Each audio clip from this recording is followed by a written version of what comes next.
jagat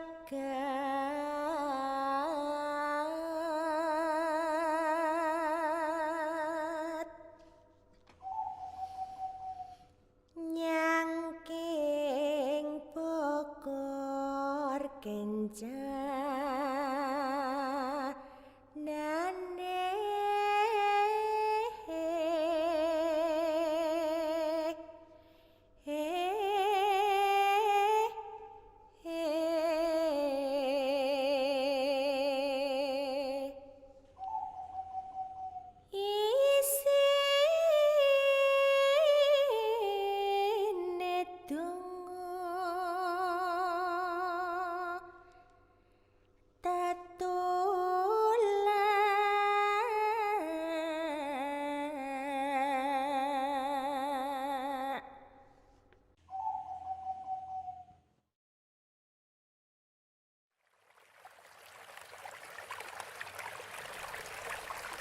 sandang kelawan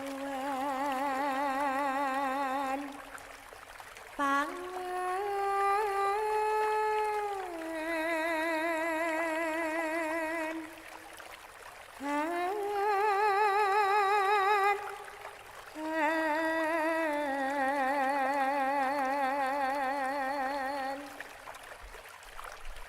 ya iku bagian nipun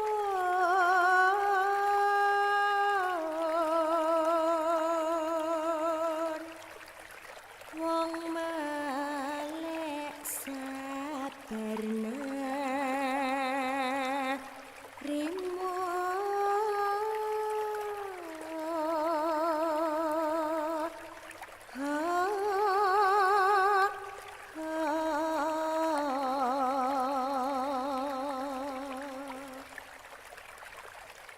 kita maknai bersama suatu tembang atau suatu, kalau lebih modern kita istilahkan sebagai suatu lagu, yaitu ini Asmorodono ya, jadi bagian dari tembang Mocopat ya, tembang yang diambil dari serat Wedotomo karya Kanjeng Gusti Pangeran Adipati Aryo Mangkunegara yang keempat dari Kadipaten Mangkunegaran. Nah, kita maknai dari yang kalimat pertama, yaitu ojo turu sore kaki, jangan tidur sore kaki saudara.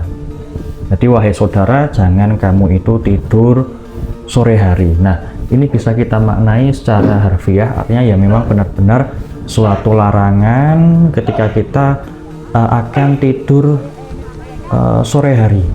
Nah, sore berarti bisa ba'da asar sampai maghrib. Nah, sampai maghrib, sampai tenggelamnya matahari atau surupe srengenge kalau dalam bahasa Jawa. Nah, itu karena memang dalam efek kesehatan itu bisa menimbulkan berbagai macam potensi gangguan kesehatan. Misal saja bisa menyebabkan insomnia. Nah, nanti malamnya akan jadi sulit tidur, akan kesulitan tidur dan akan berantakan jadwal istirahatnya. Kalau besoknya, apalagi besoknya harus sekolah, harus bekerja, nah itu kan mengganggu jadwal tidur sehingga tidak menimbulkan tidur yang berkualitas. Kemudian juga bisa meningkatkan resiko penyakit jantung, bisa juga banyak pengaruh yang terjadi di otak. Nah, pada jam tersebut ya, contohnya kalau kita sudah bangun itu terkadang jadi pusing, terkadang jadi mual. Nah, kalau dalam sisi yang lebih spiritual, maka jam tersebut itu ba'da asar kalau dalam Islam itu juga waktu yang mustajab untuk berdoa, untuk beribadah. Seperti itu. Jadi lebih baik digunakan untuk hal yang lebih bermanfaat daripada untuk tidur. Kemudian juga kalau dilihat lebih spiritual lagi dalam pandangan klinik, itu jam tersebut nanti ketika sudah masuk ba'da asar, apalagi nanti menjelang maghrib, itu adalah waktu bergantinya antara siang dan malam, yang mana di situ juga tempat berseliwerannya, mulai berangkatnya ya para makhluk-makhluk gaib untuk keluar di malam hari. Jadi siang mereka istirahat, nanti mulai menjelang maghrib, menjelang malam hari, sampai nanti malam hari mereka mulai berkeliaran. Nah, dan itu ketika nanti gelombang otak kita sedang satu frekuensi dengan gelombang energi dari makhluk halus, nah itu bisa jadi kita portal gaibnya terbuka, jadi gampang kesurupan, gampang ketempelan, kemudian bisa gampang sawanan. Nah, seperti itu. Atau ketika ada orang yang tidak suka dengan kita, mau menyihir atau mengirimkan satu serangan gaib, itu di jam tersebut juga bisa, terutama ketika kita sedang punya kebiasaan tidur sore. Nah, itu langsung bisa masuk karena frekuensi antara gelombang otaknya dengan gelombang energi dari makhluk halus itu satu frekuensi, sehingga mudah sekali untuk masuk, sehingga bisa jadi sakit yang tidak wajar, bisa mudah kesurupan dan lain sebagainya. Nah, kemudian ojo turu sore kaki, jangan tidur terlalu awal. Nah, itu makna yang lebih luas lagi. Jadi bukan hanya sore, tapi misal udah ba'da isya atau misal jam 8, jam 9, nah itu masih dianggap sore. Nah, misal kita main ke rumahnya orang-orang yang masih memegang adat Jawa kok mau pulang, misal kita main ke rumahnya kemudian jam 8 atau jam 9, jam 10 kita pamit, saya mau pulang, mau tidur. Nah, itu biasanya jam segini kok masih sore kok sudah mau tidur. Nah, itu istilah dari bahasa yang merakyat. Jadi sore itu tidak hanya dari ba'da asar sampai maghrib, tetapi juga pada jam-jam sebelum jam 12 ya, sebelum jam 11 atau jam 12 malam itu masih dianggap sore. Nah, di beberapa wilayah adat. Kenapa? Karena ojo turu sore itu ketika jam-jam sekian, jadi jam malam awal itu adalah waktu untuk kita itu setelah bekerja seharian itu untuk bercengkrama dengan keluarga. Kemudian mungkin juga misal kita pulang kerja sore, pulang sekolah sore, waktu-waktu itu bisa digunakan untuk makan bersama keluarga, bercengkrama bersama keluarga, kemudian untuk menghibur diri ya, main handphone, kemudian bermain dengan teman, dengan sanak saudara. Kemudian juga jam itu adalah jam waktu untuk masih produktif untuk melakukan suatu pekerjaan. Maka terkadang warung-warung pun masih buka sampai jam 9, sampai jam 10. Intinya sebelum jam 12 itu banyak warung yang masih buka. Nah, kita lanjutkan. Kenapa? Karena ono dewa ngelanglang jagat. Ada satu dewa, atau kalau lebih diislamikan ya ada satu malaikat. Malaikat itu kan bahasa Arab dari terminologi agama Islam. Satu petugas dari Tuhan Yang Maha Esa yang ngelangkang atau ngelanglang Nah, atau ngelalang jadi berbeda-beda redaksinya. Jagat, nah, bumi, jagat itu bumi, alam ya. Jadi mengitari atau kemudian mengelilingi jagat raya ini. Nah, si dewa atau si malaikat tersebut ngapain pada sore hari? Untuk kemudian nyangking bokor kencono. Nah, nyangking bokor kencana nih ya, menenteng ya, membawa bokor itu kan seperti mangkok itu ya, yang kencono, yang emas, mangkok emas, membawa mangkok emas, menenteng mangkok emas ya, seperti itu. Nah, di mangkok emas itu isinya apa? Nah, isinya dongo tetulak. Nah, isinya dongo tetulak. Isinya itu doa untuk penolak kejahatan, penolak keburukan, atau penolak bala. Nah, seperti itu. Kemudian isinya apalagi? Sandang lan pangan. Sandang, apa yang kita sandang, apa yang kita pakai, baik itu perhiasan, baik itu pakaian ya, baik itu apa, baju maupun celana, sarung, kemudian belangkon atau kopiah, dan apapun yang kita kenakan. Dan pangan, apa yang kita makan. Nah, seperti itu. Nah, itu dewa atau malaikat pada sore itu membawa wadah emas, mangkok emas, isinya itu tadi doa penolak bala, kemudian sandang, dan juga pangan. Nah, seperti itu. Kemudian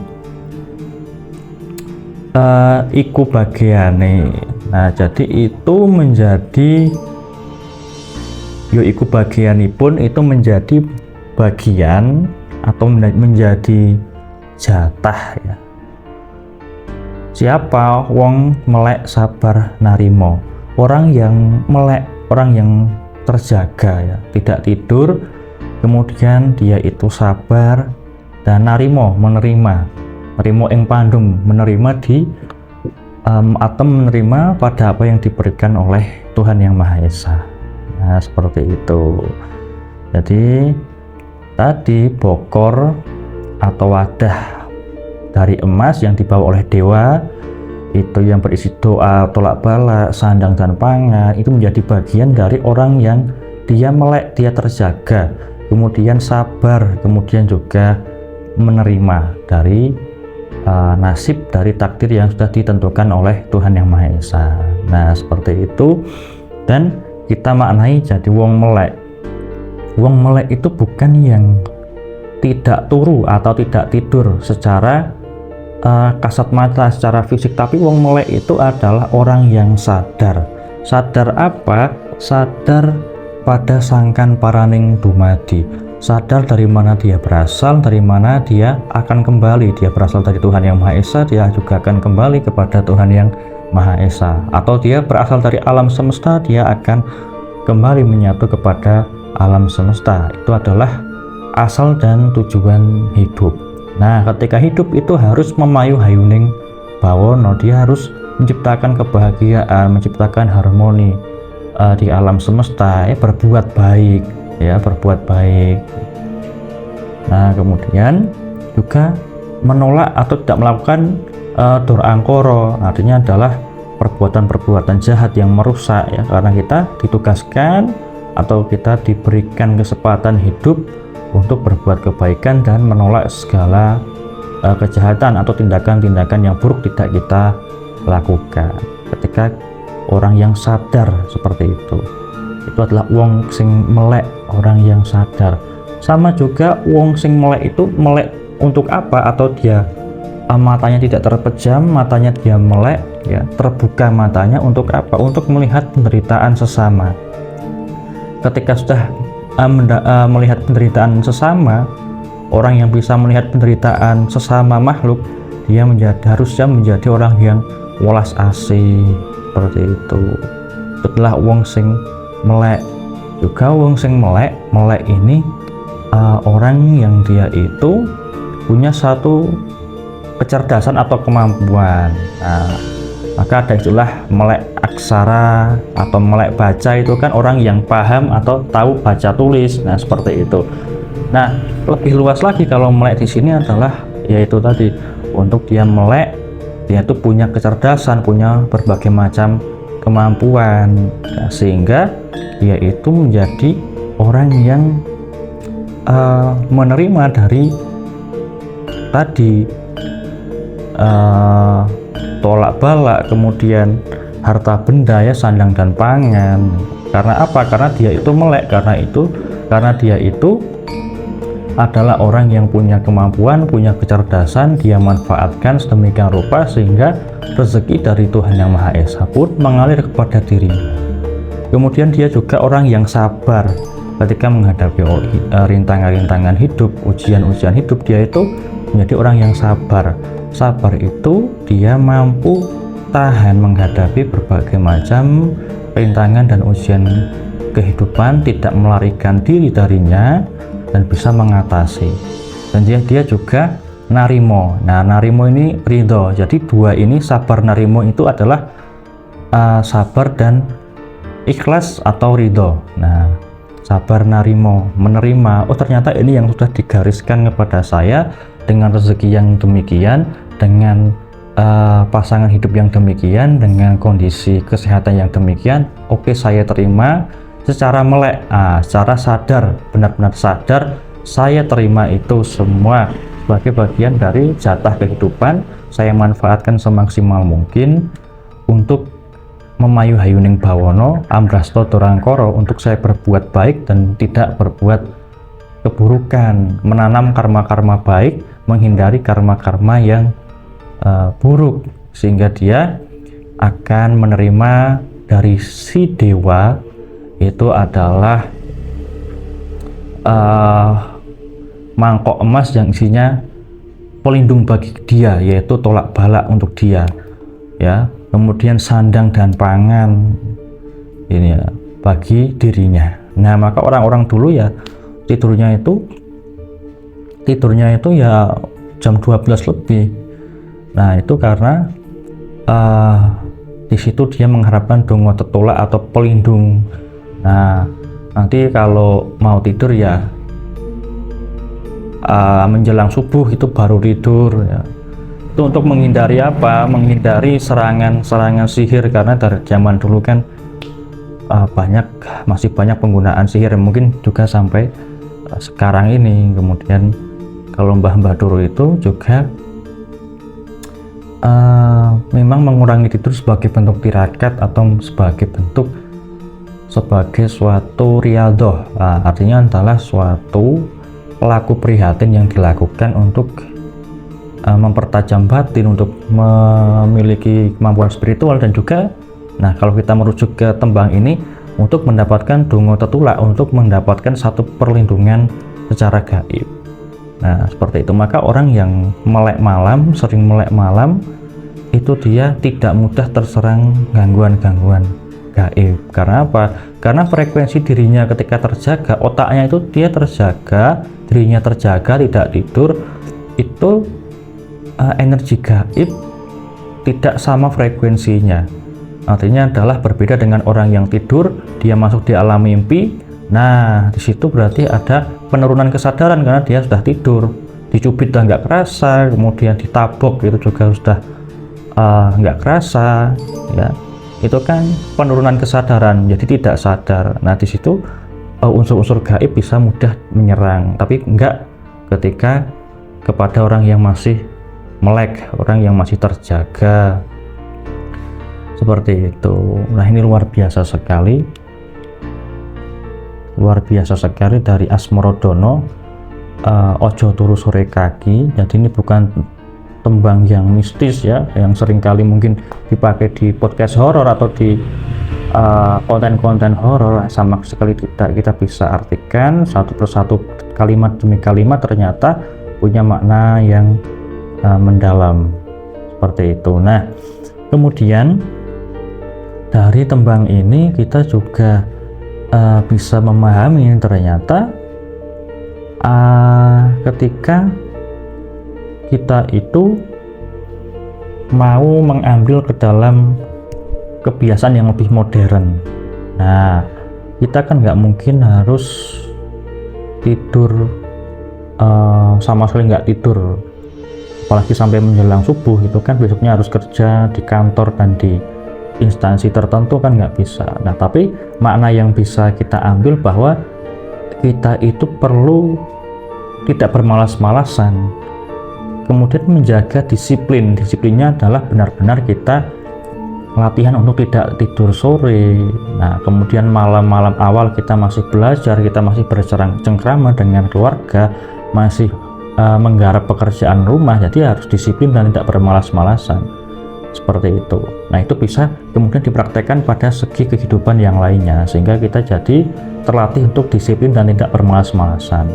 Kemudian untuk menghadapi tantangan hidup itu dengan sabar, ikhlas, atau menerima, sehingga ya kita mendapatkan rezeki yang berlimpah, kita mendapatkan hasil dari buah kesabaran, buah keikhlasan, buah dari apa yang secara mental sudah kita ikhlas atau legowo. Nah, kemudian untuk kita selalu melek atau menjadi orang yang sadar, menjadi orang yang waspada bahwa di sekeliling kita tidak semua orang itu suka kepada kita, tidak semua orang itu ikut merasakan senang dengan kesuksesan yang sudah kita alami. Dan juga kita menjaga kesadaran terhadap setiap tindakan kita. Ketika akan bertindak itu harus mempertimbangkan baik dan buruknya terlebih dahulu, baru kita bisa melakukan, bisa melaksanakan. Kita timbang dari segi moral, dari nilai-nilai agama, dari hukum-hukum negara. Kalau itu hal yang tidak melanggar dan diperbolehkan yang kita lakukan secara sadar, dan misal dengan sadar pula kalau itu melanggar, ya kita secara sadar tidak melakukan. Nah, itu dia yang kemudian bisa kita maknai secara lebih luas dari tembang yang lirik awalnya atau pada baris pertama adalah ojo turu sore kaki. Nah, maka dari sini kita ketahui bahwa tembang ini sama sekali tidak memiliki satu unsur yang tidak rasional, artinya juga hanya berbau mitos. Tidak, mungkin mitosnya hanya pada konsep dewa, kemudian juga ketika sore hari ada dewa yang mengelilingi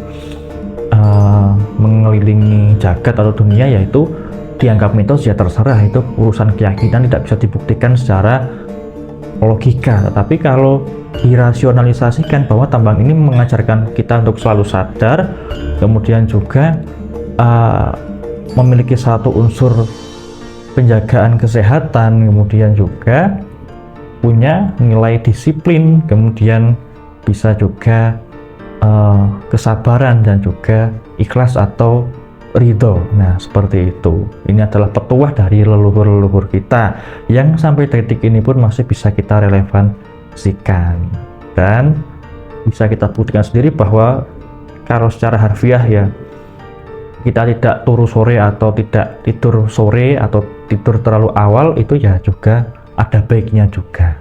Oke, mungkin itu saja. Terima kasih. Kita lanjutkan pada tembang-tembang yang lain lagi. Terima kasih. Salam sejahtera bagi kita semua. Semoga semua makhluk hidup berbahagia.